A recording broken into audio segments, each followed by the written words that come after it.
Hello and welcome to CS350 Online. This is episode number 5, and in today's episode we are going to deal with some of the consequences that arise from using multi-threads in an application.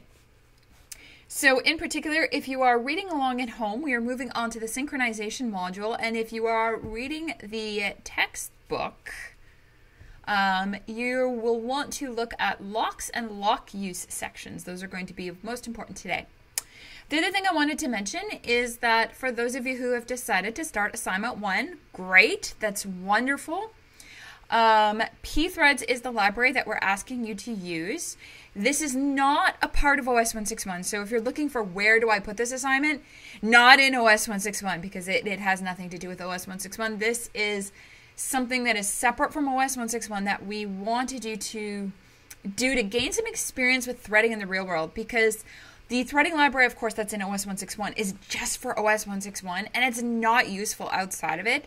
And if you're looking to get co-op jobs or move on to take distributed systems or concurrency or anything like that, it's not going to give you as much experience with threading as using a real thread library. So assignment 1, you're using a real thread library, so you can put the folder wherever you like. And note that there are separate submission commands for each question. So I think it's like A1Q1 and an A1Q2 or something. That's just so that we can, because the questions are different and we want to be able to test them differently. And for those of you who are wondering, how should I best test the word counting one? Because the word counting one right now has a test harness that we've given to you as an example, but it generates a random library of articles with randomly generated words. So you don't really have a way of validating whether you have the correct number of counted words. So the best thing that you can do is use that little mock-up testing harness that we have given you and create your own testing harness where you are actually generating like something where you can actually like either read in text from a file or something like that. You can write your own test harness, right? That's totally fine. We're cool with that. And the other thing I wanted to mention with the assignment is please do not use pthread join. I know you're going to be really tempted to use it, but we don't want you using it for any reason at all. And if you're sitting there running things through Valgrind, like, oh my gosh, things are not perfect in the memory department, yeah, don't worry about it, because we're not looking. This is CS350, and we don't really care about Valgrind that much. I mean, we do care about memory use, but we're not going to use Valgrind on assignment 1, so don't worry about that. And we're certainly not using Valgrind on OS 161. That doesn't make any sense. So even if you get a small memory leak due to some library issues with pthreads and not using join, don't worry about it. We're not checking. But please don't use join, because the reason why we don't want you to use join is because we want you to use synchronization primitives to mimic the behavior of join. I mean, that's kind of the whole point of the assignment, is to give you experience with creating threads, but also with using the synchronization primitives to manipulate those threads and affect their execution behavior. So yeah. Now, there's a question on Twitch here. Is it possible to create too many threads for A1QN? Yeah. So, I mean, the naive solution, of course, would be for each article generate a thread. And that totally works, but you probably won't get, and this comes as a surprise to a lot of people, you probably aren't going to get things to run as fast as you might expect. So if you create 1 thread per article, because of this relatively small size of the articles that you're sifting through, you won't see a lot of benefit to doing that from a performance perspective, because managing the sheer number of threads that you're going to be creating, it doesn't work. So, I mean, you can do that, and it should work just fine. But if you're expecting it to go, like, blazingly fast because you have 1 thread per article, no. I mean, if we were running this on a GPU, it's a graphics card, yeah, it would go blazingly fast. Or it has the potential to if written properly. But we're not. We're running it on a CPU, which has a limited number, of course, of physical cores and things. So, yeah. I mean, there's lots of different strategies. You could group articles together, so maybe every 10 articles gets a thread. You have to find the right, when you're writing a multi-threaded application, it's about finding the right balance between how many threads to create and how much work to give each of those threads. If you create too many threads and the thread's job is really, really short, then you're going to be spending too much time dealing with the actual threading library, like creating the thread and synchronizing the thread and manipulating, like scheduling the thread, and not a lot of time actually doing work. So you've got to find this right balance of how much work do I need to do and how many threads should I create. And that's actually part of the fun of threads, is trying to figure out that balance. Of course, then if you're on a GPU, you would just create as many threads as you want. But all right. So yeah, please make sure you don't use join. We want you to use the synchronization primitives as well. And I've posted one link to the extra sample problems thread, I think, that should be a decent tutorial on how to use pthreads. But this is really kind of a self-exploration of looking for the pthreads library. And, you know, Stack Overflow's full of stuff, right? It's a great place to find help when you need it, especially for pthreads, because it's a popular library. All right. So, that being said, our OS of the day today is called CTSS. Now, this one is starting to get really, really interesting. So, CTSS was released in 1961, and it was for the IBM 7094, which there's a little picture of down here. I can kind of move my chair out of the way. Oh, I love it when autofocus stops working. So this operating system here, again, these are all running on room-size machines. Keep that in mind. But this one is a super interesting one. So CTSS, compatible time-sharing system, is from MIT. Now, you might notice in its name, it says time-sharing system, and that is because this is the first operating system that demonstrated that the concept of time-sharing, which is what we've been talking about in threads, was actually possible. And my understanding is how they did it is they had 4 users that were context switching out to tape. Now, if you're thinking this was happening like really, really fast, no, it absolutely was not happening very fast. This was going to be happening like maybe every 10 or 15 seconds. But if you consider that before this, they would have had to have waited for each user to completely finish before they could actually run their job, this was a huge improvement. So this was a really big deal. And this operating system also brought a lot of other things to the table aside from demonstrating that time sharing was feasible. One of those is that it had text formatting utilities, which was pretty important. It also had the first, or one of the first, user messaging programs, which was actually the ancestor of email. So think of it as if you want to send a message to another user, you actually had the ability to send a message, and then when they logged in, they could actually see that message. And, you know, that was something really cool I remember from the 90s, like in our computing labs. I feel like we used this old Novell networking tool, but again, this is a really long time ago, obviously. And I remember you could actually send messages from one user to another, which was kind of it was kind of similar to this. It was kind of like a weird instant messaging service. It wasn't even instant. In between the machines on the network without using something like IQC or IRC. It's kind of weird. What else? So CTSS also brought to you the text editor known as QED, which is actually Vim's precursor. So if you're a VI user, you can actually thank CTSS. And if you've used any Unix-based operating system, you can also be thankful for CTSS because it's actually the direct predecessor of Multics. And Multics is the predecessor of Unix, as we will find out in a little bit. So this is a pretty interesting OS. All right, so what I want to do is just talk a bit about threads and stuff for a minute. So we're moving on to the synchronization library here. Now, here's the problem. So you've created this multi-threaded application. Is that the end of the story? So you've spent all this time, you've tried to figure out, okay, so I need to balance this many threads, each thread does so much work. You've got this work thread balance worked out such that you're actually seeing some performance benefit and things out of it. But then the question becomes, is that the end of the story? It's not, unfortunately. So one of the projects that I have going on right now is actually interesting. We're just adding some concurrency to it now. But here's what the project does. We're taking, I think we have now 32,000 film trailers from about 1960 to 2019, and we're trying to extract the color palettes. And we're trying to do some learning about the color palettes. And as part of this, we have to take each of those trailers and we have to decompose them into their individual frames. Because, of course, a moving picture is really just us showing you like 24 or more individual images per second. And it gives you the illusion that things are actually moving when really nothing's moving.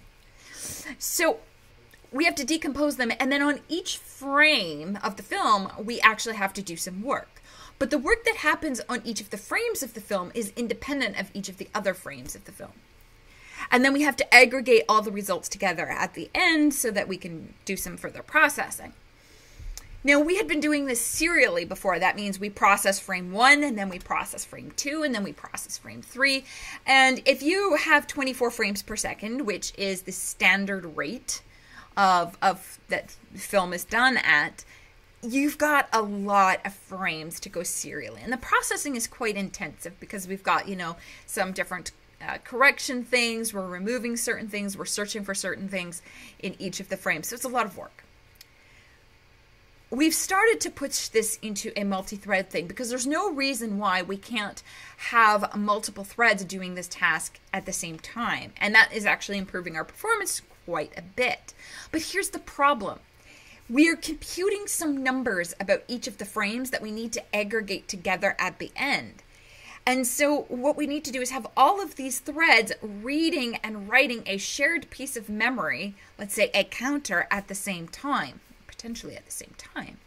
And the question is that something you can do without there being any consequences? Well, let's find out. So what I want to do is I'm not going to open that code because it's Python and it's a lot of code and it's still a work in progress.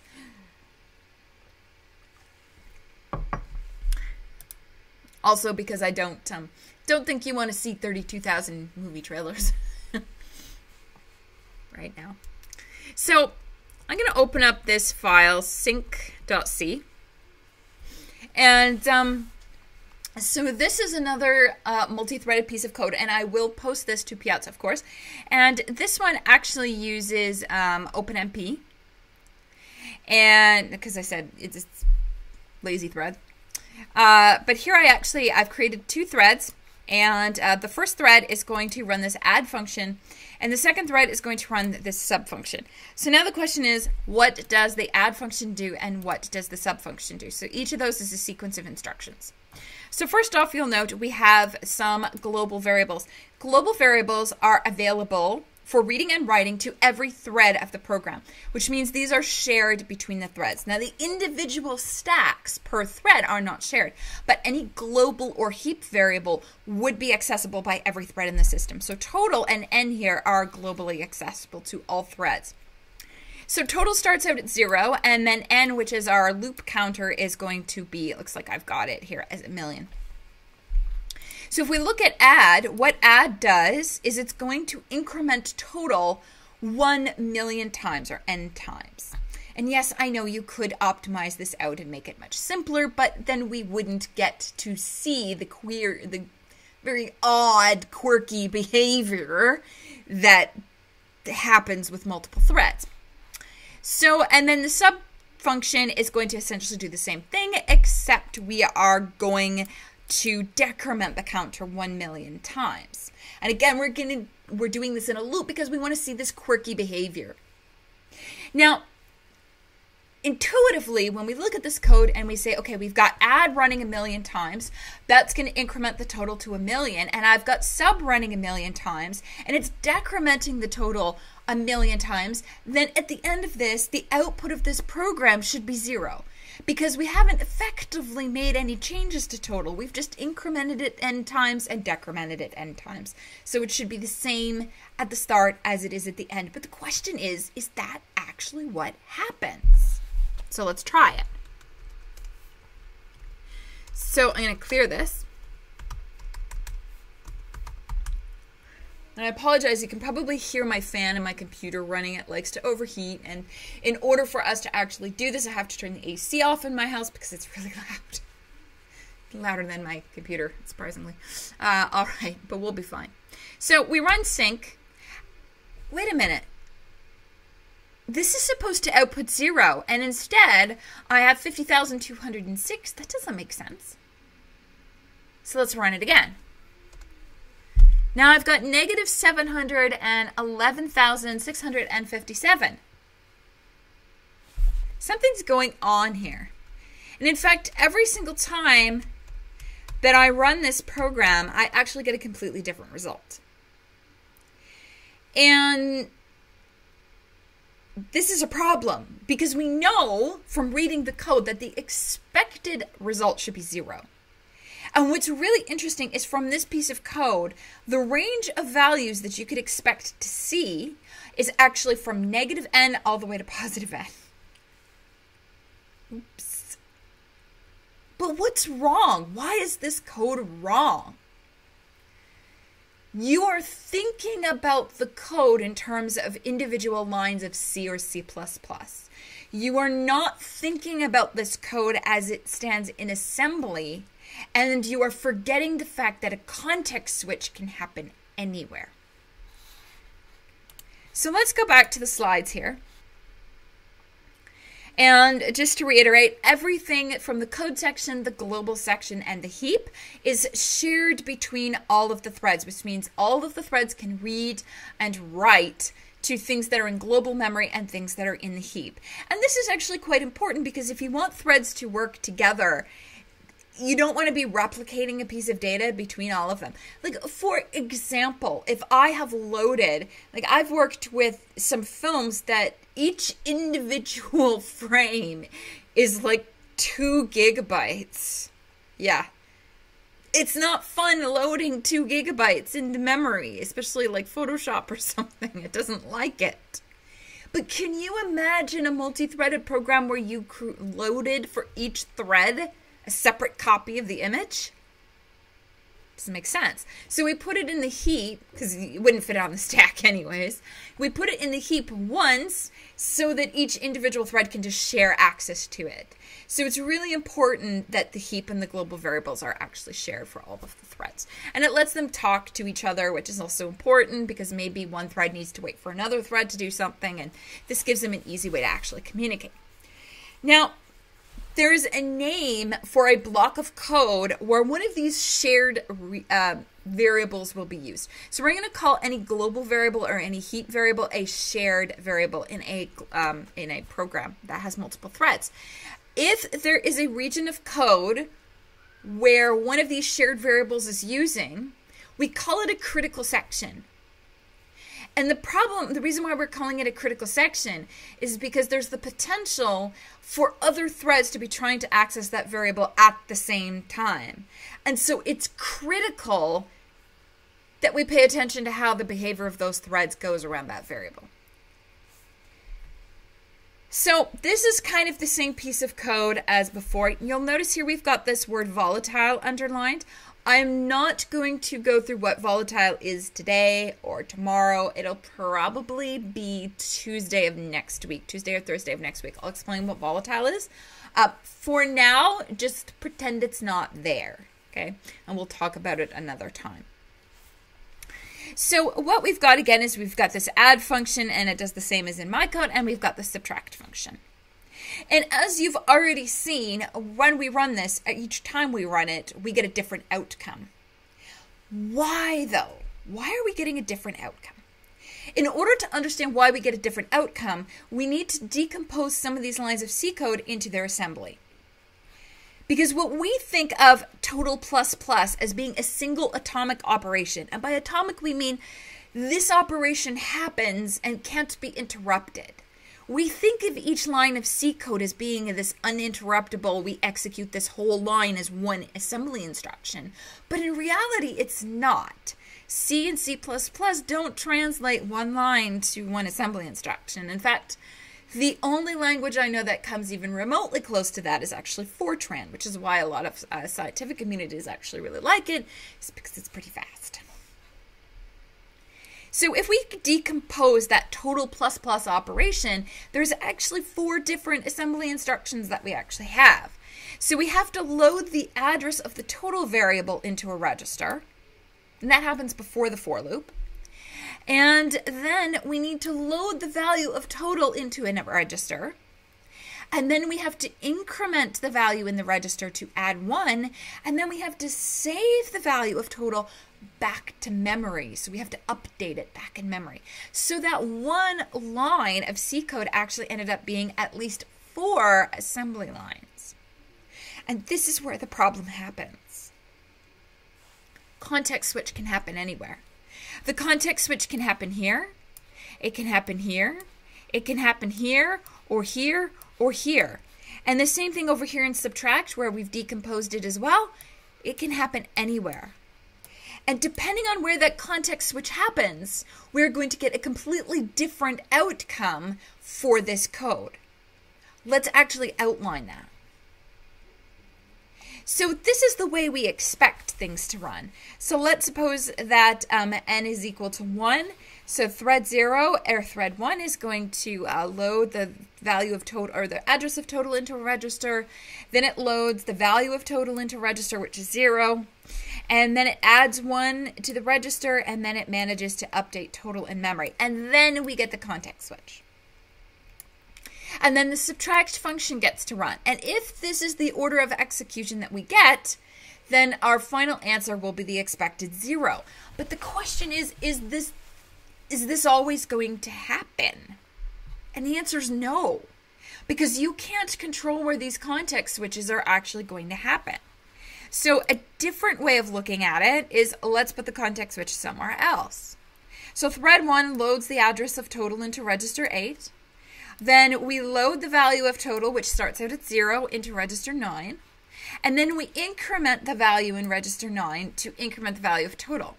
But before we are able to update total in memory, we get a context switch, and now the second thread is going to perform subtract. So it loads the address of total into register 10, which is totally fine, by the way, because the address of total isn't going to change. And then it loads the current value of total into register 11. But here's the problem. The current value of total is not stored at that address right now, because the current value of total is actually in register 9. But this thread over here has no way of knowing that, because when the compiler compiled this code, it had no way of knowing that these two functions could actually execute at the same time.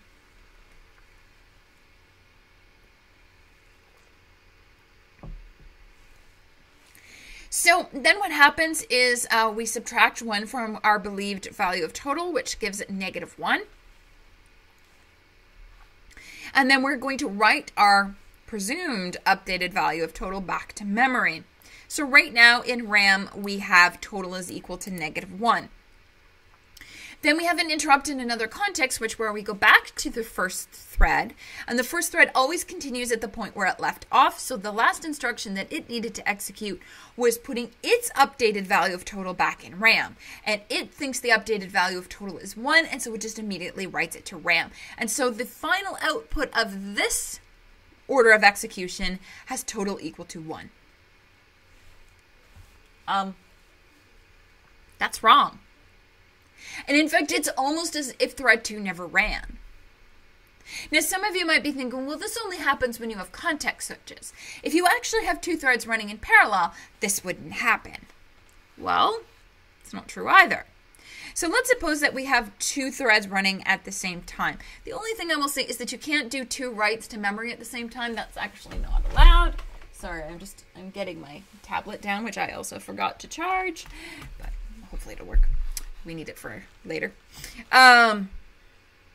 So what happens here is both thread 1 and thread 2 are able to load the address of total into their respective registers. And that's fine, because the address of total doesn't change.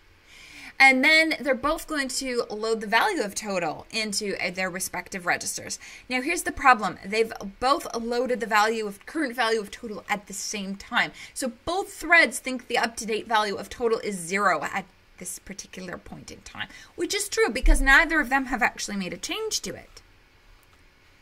But here's where things start to go all funky.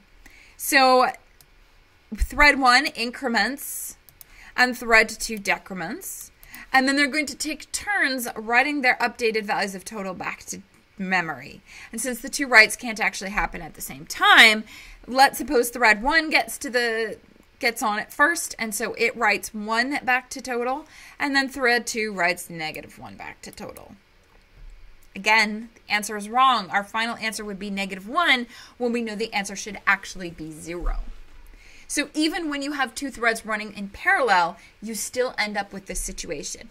This situation has a name. When you have a program whose output depends on the order of thread execution, we said that your program has a race condition. And race conditions are not generally good. I mean, there's plenty of race conditions that can exist and they don't actually have any bad side effects, but most of the time they cause really bad things to happen in your program. Let's look at another piece of code. That's what a race condition is. By the way, there are other sources of race conditions. We're only going to address for now race conditions that arise from problems in your code. So there are two other sources that are not related to you for race conditions, and we'll look at them later. So I want to look at this little piece of code here. This is a list remove front. So we're given this linked list, and what we want to do is actually remove something from the front of the list. Now, if we make the assumption that the linked list is stored on the heap, and we also make the assumption that this is a multi-threaded program, the question is, does this have a race condition? The answer is yes, there is a race condition. And how the race condition shows up in this particular program is a little bit different from how it shows up in our counting program. So I'm just going to try to connect to my... I don't know if I have enough battery power in my tablet. I hope I do. Hopefully. Maybe. We'll see. Because I want to do some drawing here for this. Oh, good. I always forget to charge my tablet, if you're wondering. We're going to do this. You know, I kind of like the grid view. Grid view's kind of nice. So let's get a new page.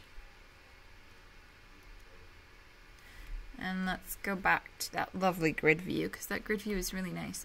Okay. So let's actually take a look at this. So we're going to have, first in our heap, we're going to have a linked list, and our linked list is going to contain a single item. So here I have here's my list. And it has an item, and the item will be 87 is the value. And actually, instead of one pointer here, I actually need two. So my list has a first pointer, and my list also has a last pointer.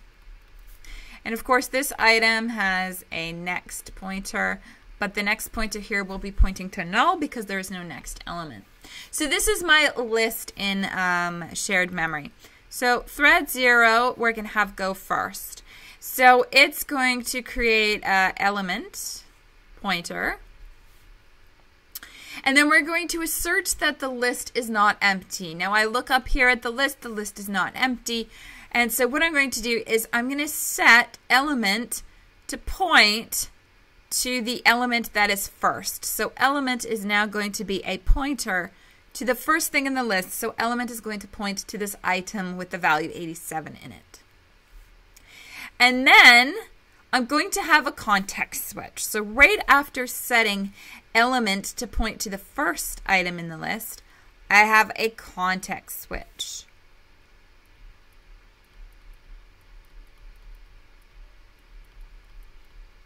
And after the context switch, we have thread 1 is going to run. And thread 1 is actually going to execute the entire function uninterrupted. So it's going to create an element pointer. And let's make it green. It's going to point to first as well. And then it's going to set num to be the value of that. So that's actually going to mean num is equal to 87. And then it's going to check if first is equal to last, which it is. So then it's going to set so it's going to set first equals last equals null. So what's going to happen up here is now first and last, instead of pointing to the element, they are both going to point to null. So first and last no longer point to this item 87. Then the count of the number of things in the list is going to be decremented, so it's going to be set to 0. And then what's going to happen is we're going to free element. So element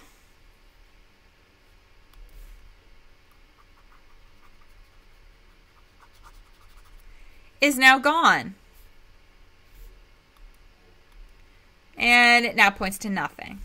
And then we return our num, so we'll put return num here. And then we have a context switch, and we go back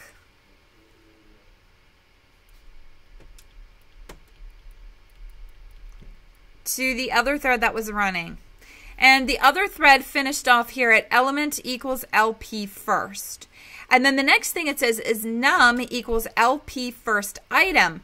But we have a problem if we run that piece of code. So if I say num equals LP first item, ID reference null.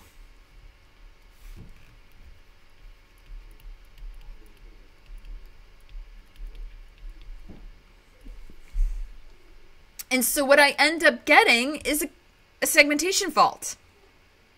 So you've seen a race condition cause us to get the incorrect output, but the program's still technically finished without an error, like a runtime error. And now you've seen how a race condition can actually cause the program to stop with a runtime error of a segmentation fault because we dereferenced null. Are there any other ways that race conditions can present themselves? Yes, there are. So if we go to the next slide here, this is the list append function. Okay.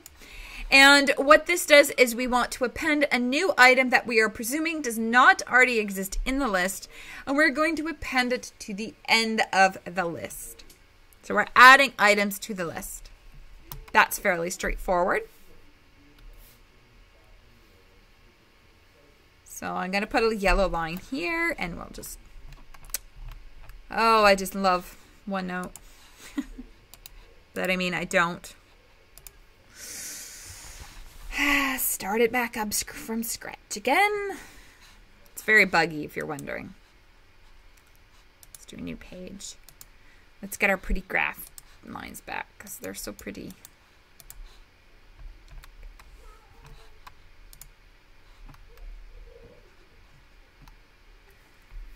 All right. So in list append, let's assume that we start out with our list. Instead of having an item in it, we are going to assume that first and last both point to null, and that the list count, that is the number of elements in it, is 0. So my list is starting out empty, and we have two threads that are both going to call list append. Let's see what happens. So thread 0 is going to allocate some space for an element. So here's its element. And it's going to set the element item to be some value. So let's say it sets it to 87. All right. And then we are going to make the assertion that this number is not in the list. Well, since our list is empty, we know that 87 is in the list because the list is empty. And then we run the line if is empty. And it is empty. But at this point, before we can enter and set first to element and last to element, we are going to get a context switch. Remember, context switches can happen anywhere. You don't have control over this. So this is entirely possible.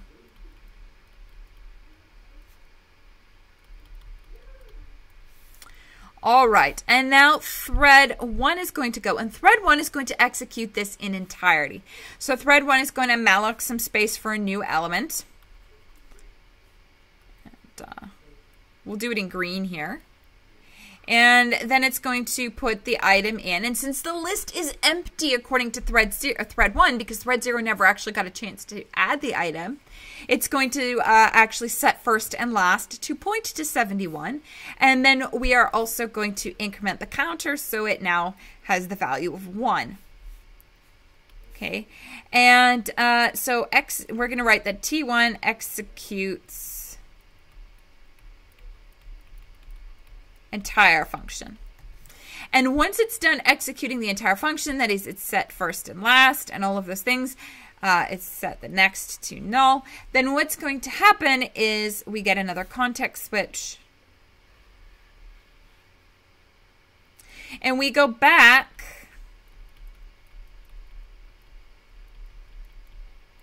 to thread 0 running. And thread 0 is going to continue at the point it left off, and the point that it left off was where it had just figured out that the list was empty, and therefore we are now going to set first equal to element and last equal to element, except, so they're going to point to that, and then its next is going to point to null, and then we are going to update the counter to be counter plus plus, so now it says 2.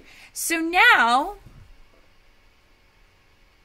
what you see is that element 71 that was added by thread 1, who has access to it? Nobody. So we've just lost something. So we actually are getting a memory leak here. That's what this race condition is causing, is a memory leak.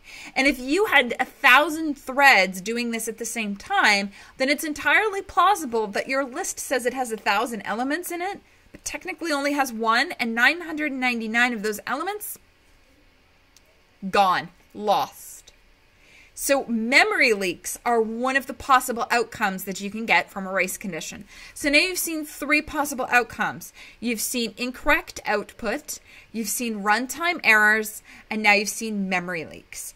Race conditions show up in all kinds of nasty ways. And what's really interesting about testing for race conditions in your code is the fact that you could run your program 100 times and be convinced you have no race conditions, except you do. And it just so happens that the 100 times that you ran the code, it never executed in a way such that the race condition showed itself. And this is why, this is really hard. There's no magical algorithm that I have for you to tell you how to check your code and validate it has no race condition. I don't have a magical way for you to do that. And in fact, if you look at most major programs, things like the Windows operating system or the Linux kernel, Google did some analysis, is my understanding, of the Linux kernel, and they found over 300 thread problems. Things like race conditions and things like deadlocks. Over 300 in a tool that millions of people on this planet are using. This is not uncommon. And if you think, well, surely macOS doesn't have any of these problems, I'm 100% positive they do have these problems. These are really hard to detect, and they're even harder to get rid of.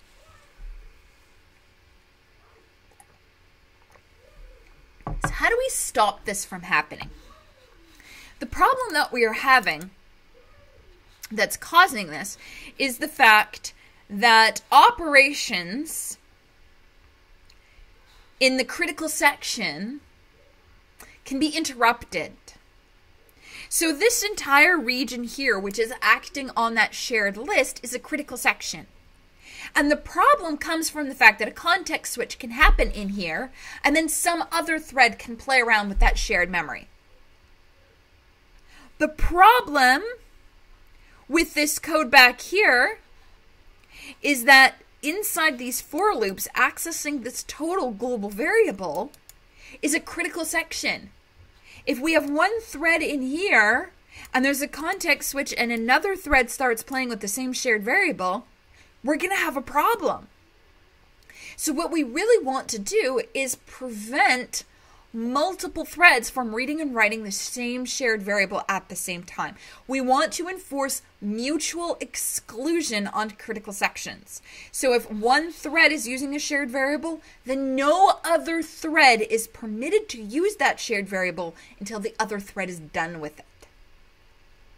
And this is something that you do in your everyday life, I assume. I don't want to make too many assumptions. But if you, and I know this is going to be a really long time ago, it's almost, a year and a half since you've probably been in DC. But if you go into DC to use the washroom, presumably the bathroom stall is a critical section. It's a shared resource, but only one person can use the stall at a time.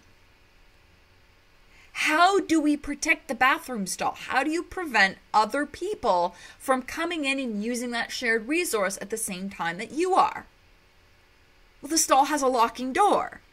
And the idea is if you show up to the bathroom and the door is locked, then you have to wait for the person who is inside to unlock the door and leave. And then when the door is open, you can go in and you can lock the door. Well, that's effectively what we want to do on our critical sections. We want to enforce mutual exclusion by putting a locking door mechanism around them.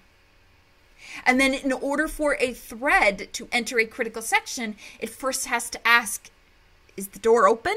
And if the door is not open, then the thread has to wait. So how do we do that? Okay. Well, we could just have a Boolean variable. And if the Boolean variable is false, that means that, of course, the door is open because the lock is not held. But if the Boolean variable is true, then we can say that, oh, indeed, the door is locked and we're going to have to wait. And then the idea is before we want to enter the critical section, we have to ask to acquire the lock on the door. And then we can leave the critical section and release the lock on the door. So this seems pretty straightforward, right? So we've got our Boolean variable to indicate whether the door is locked. And then before we enter the critical section, we attempt to acquire it. And there's going to be some kind of waiting mechanism in there. And once we are able to acquire the door lock, then we can enter the critical section, perform our code in mutual exclusion, so we're protected. And then when we're done, we release our hold on the door. So that seems very easy. Now, this concept is a concept known as a lock. Now, a lot of people refer to these as locks, but a lot of people also refer to these as mutexes because it is a primitive that is giving you mutual exclusion. So if you're at an interview and they say, can you give me an example of a mutex? They mean a lock. They mean something that gives mutual exclusion. So how do we implement acquire and release? Well, that's a really interesting question. So I need to be testing whether the value of the lock is true or not. Because if the value of the lock is true, I have to wait. So we can do this thing called a busy wait. We are going to have a while loop that says while the lock's value is true, keep spinning. Spin and spin and spin and spin. It's that annoying person outside knocking on the door. Are you done? Are you done? Are you done? Ow. Sorry, my desk is made of this really, really hard wood. It's almost like knocking on a steel door. So I probably shouldn't knock on it. All right. Then the idea is once the lock becomes false, then you'll stop spinning and you can set the lock to true. And then since you've stopped spinning, you would return from acquire and you would be in the critical section and you would have mutual exclusion, or at least that's the idea. And then in release, we're just going to set lock to false. Now the question is, does this work? No, it doesn't actually work. So the problem is in trying to create a lock, To give us mutual exclusion, we actually have a race condition in the lock itself. And we don't even have to go down to assembly to see this one. So what you have here is while the lock is true. So let's pretend that we have two threads. So let's pretend the door is open, and two threads see that the two threads want to acquire the lock. So the first thread gets the first shot, and it says, it calls acquire, and it says while lock is true. Well, lock is false, so it's not going to spin. But let's say before the first thread has an opportunity to set the lock to true, there's a context switch. So let's suppose we have a context switch between these two lines of code. And then the second thread shows up and it sees the door's open. It says, oh, the door's open. While lock is true, I don't have to spin because lock is false. And then the second thread gets a chance to set lock to true. And then there's a context switch back to the first thread who still believes that the door is open, and so it also sets the lock to true, which was already true because the other thread said it. And now you have two people staring awkwardly at each other because they're both in the critical section. Oops. So this implementation of a lock is actually going to allow 1,000 people in the bathroom at the exact same time. Doesn't work. How do we fix it? Now, some of you out there may have read about algorithms like the Baker's algorithm or Dijkstra's algorithm or Peterson's algorithm, which are algorithms that would enforce mutual exclusion using just C code. But for the purposes of an operating system, while those solutions technically work, they are not generic enough. They don't really support an unlimited number of threads, and they're also not very fast. And the one thing I know about an operating system kernel and functions that need to live inside of it, like these, it needs to be really fast. So those algorithms don't work here. And in fact, the only thing that is going to work here, and it's going to be a general solution that is super, super fast, is I need my hardware's help. I actually need my hardware to help me out here to make this work.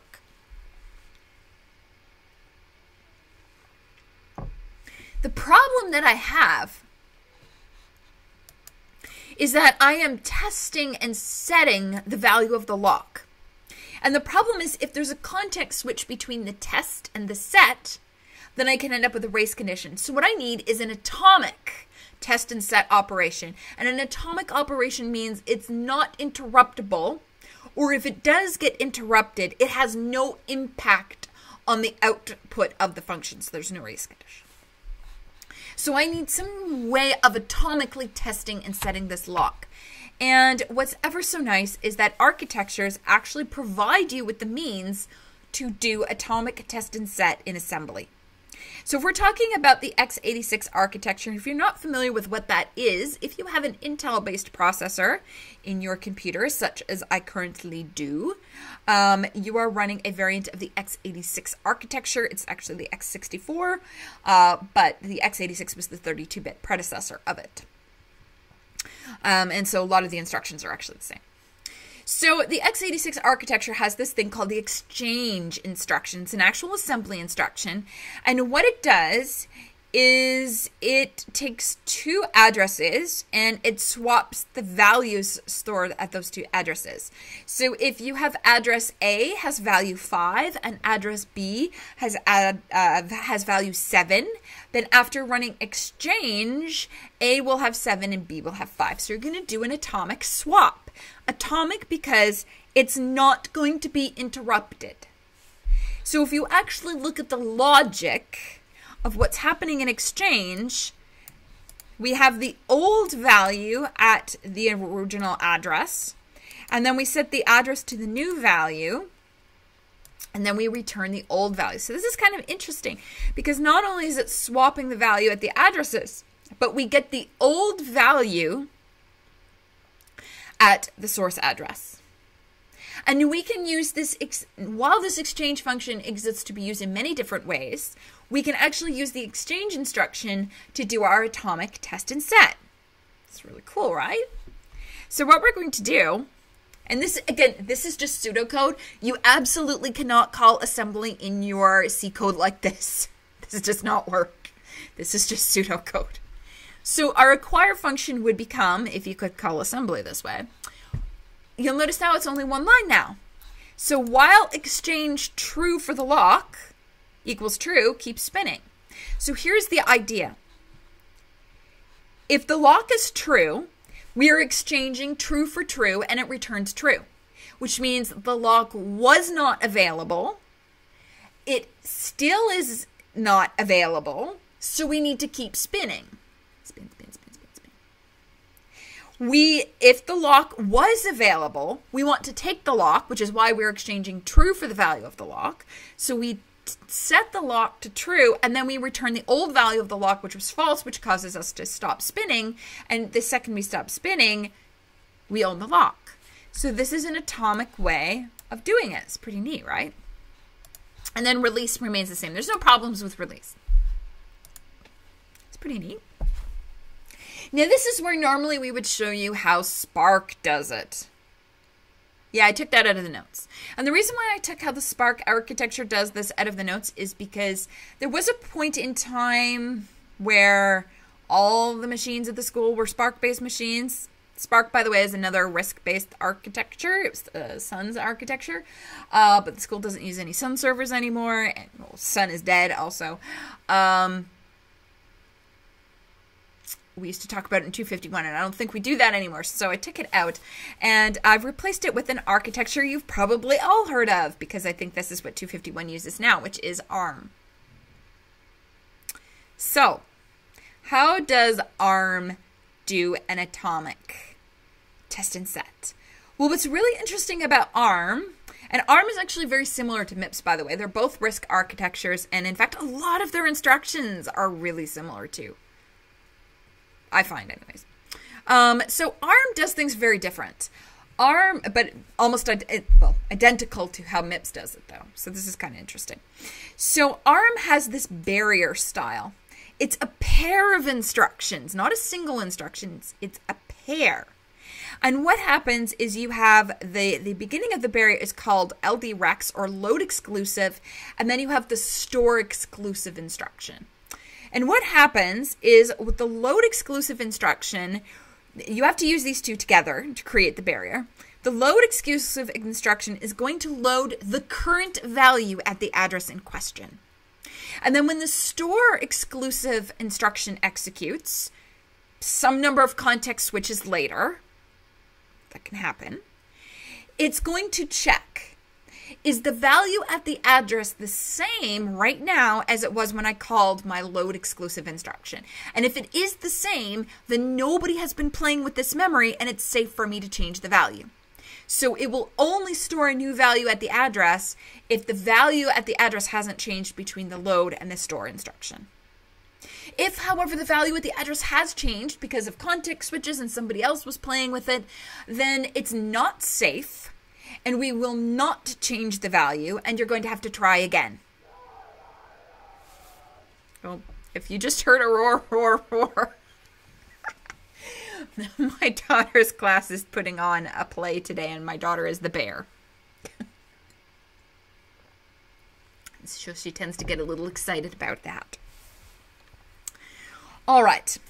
So these two instructions have to be used together, and it's recommended that they are in your code located very close together, so about 128 bits. And if you're thinking here, does this mean we may have to loop until this would actually, like, succeed? Yes. Yes, this may actually have to loop several times in order for it to succeed. So in order to improve your chances of this actually succeeding, that is you actually atomically testing and setting the variable, you need to make sure that the two instructions actually execute as close together as possible. The further apart there are, the greater the chances of context switches, and so the greater chances that it actually fails. So if you wanted to use this in pseudocode, and again, this is just pseudocode because nobody wants to see inline assembly just yet. And by the way, if you're sitting there, am I going to have to learn inline assembly for this course? No. No, you don't, because you don't have to do any on the assignments, and I will show it to you, but I don't expect you to understand it. It's awful. But anyways, so we're going to need a function to kind of do some of the work for us. So in our acquire function, we have while arm test and set lock true equals true. So we want to set the lock to true. And while it returns the old value of the lock as being true, we know we didn't get the lock, so we want to keep spinning. So that's kind of the same as before, but except this is not an assembly function. This is actually a C function that's going to execute the barrier part for us.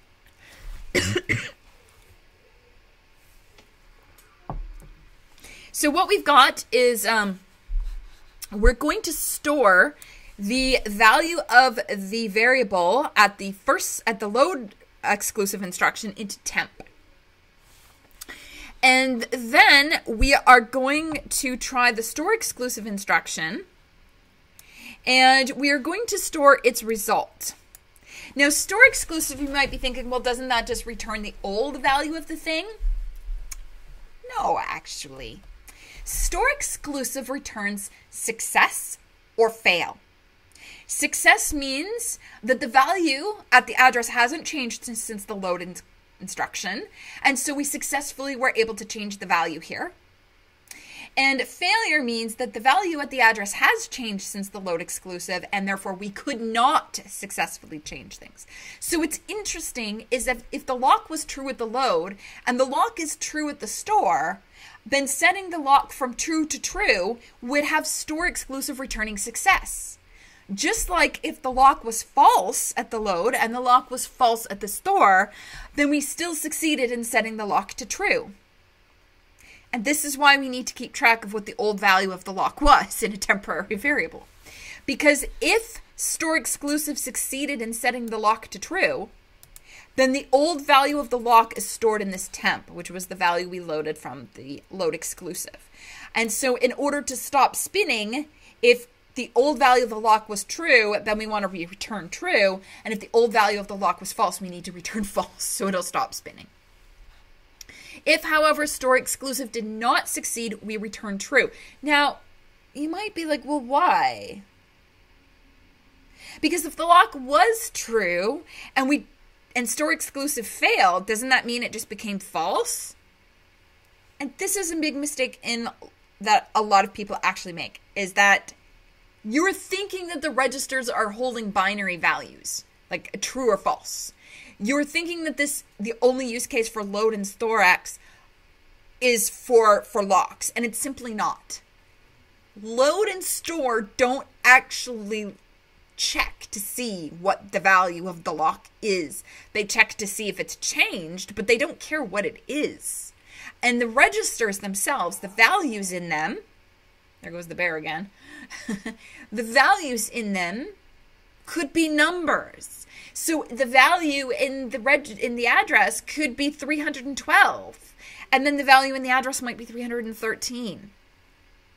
So it's not necessarily working on true-false values, which is why if the store exclusive failed, we can't make the assumption that the lock is now available, because somebody might have written nonsense. That can happen. So we return true if it fails. All right. So that is how ARM does it. And Mips does it the exact same way. Except our instructions are called something else. So we're using a 2-instruction barrier in Mips as well, but instead of calling them LDREX and STRX, we are calling them load linked and store conditional. So load link, again, it does the same thing as that LDREX. It's going to load the value stored at the address. And then store conditional is going to check to see has the value at the address changed since the load linked. And if it hasn't, then it stores a new value and it returns success. And if it has changed, then it can't change the value and it returns failure. And so when we put this into pseudocode to actually implement our lock acquire, we get the same piece of code. So you have while Mips test and set lock, we want to set it to true, returns true. That is, while we have fail, we're going to keep spinning. And then if you look in here, we are setting temp to be the load linked address, or the value at load linked. And then if the store conditional succeeds, we return the old value of the lock. Otherwise, we return true. And to help you out here, I've kind of put a little truth table down below. So a little truth table. And this little truth table should show you, it's like at this state, the initial lock value. What is the lock value at the load linked? What is the locked value at the store conditional? What is the locked value after the store conditional? And what does store conditional return? And what would the lock state be at the end of this? So that little truth table should help you out there.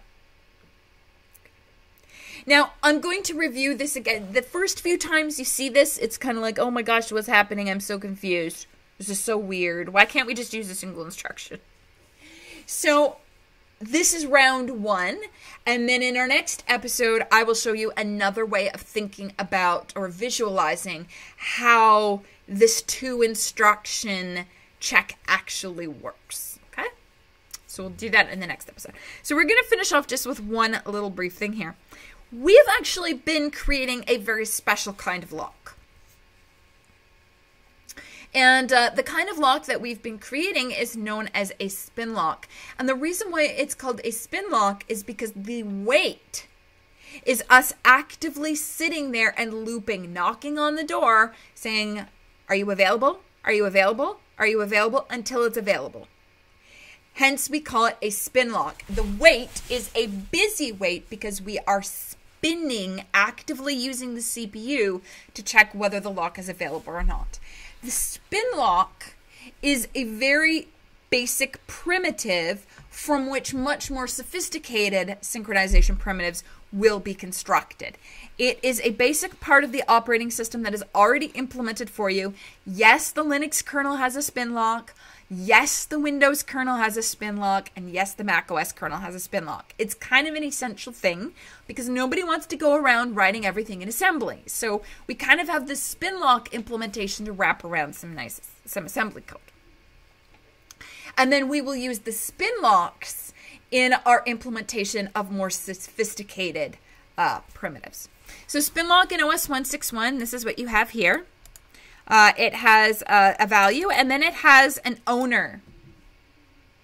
And you might be thinking that the owner of a spin lock should be the thread, but in this case, the owner of the spin lock is the CPU, and that seems really weird. I'll tell you in a minute what that's about. Then we have an initialization function and an acquire and a release function. And then if you were to look up our test and set, which actually does the inline assembly, here is the lovely, lovely inline assembly for the test and set operation in the spin lock. This is inline assembly, and as you can see, it's totally not readable. But essentially, you're telling it down here a bunch of instructions about what to put in registers, what are inputs, what are outputs, and then you've got the actual assembly code here. It's not easy to read. I don't expect that you would understand it. But hopefully now that you see what inline assembly looks like, you understand why we're wrapping it in some nice pretty C code. Because nobody wants to do this. All right. Now the question is, why does the spin lock consider a CPU the owner? Here's the problem. Spin locks are something that you shouldn't use for a very long period of time. If you've got some big critical section that's got, recursive function calls, please don't use a spin lock to protect that. Here's why. Because any other thread that tries to acquire the spin lock while you're executing this long-winded piece of code is going to sit there and spin, actively using the CPU to do absolutely nothing interesting. You are wasting CPU cycles checking whether the spin lock is available, and that's just silly. And in fact, people have realized that the big problem with spin locks is that they spin. And so they want to reduce the chances that you're going to spin. There's 2 ways that you can do this, but one of the biggest ways that people do to reduce the probability of spinning is on the CPU that the thread is executing, or the core, they will disable interrupts. So for the entire period of time that somebody owns a spin lock while executing on a particular core, that core's interrupts will be disabled. And what that means is that there will be no context switches on that core, and so no other thread will get a chance to try to acquire that spin lock on that core and waste that core's cycles. which is why you don't want to own a spin lock for a very long period of time, because your interrupts are disabled, which means they might be ignored, and they might be really important, and you might start missing keystrokes and mouse clicks, and that would be really bad. So when you have a spin lock, we say they're actually owned by a CPU because we are disabling the interrupts on the CPU, effectively making that CPU owned by that spin lock. Like that CPU owns that spin lock.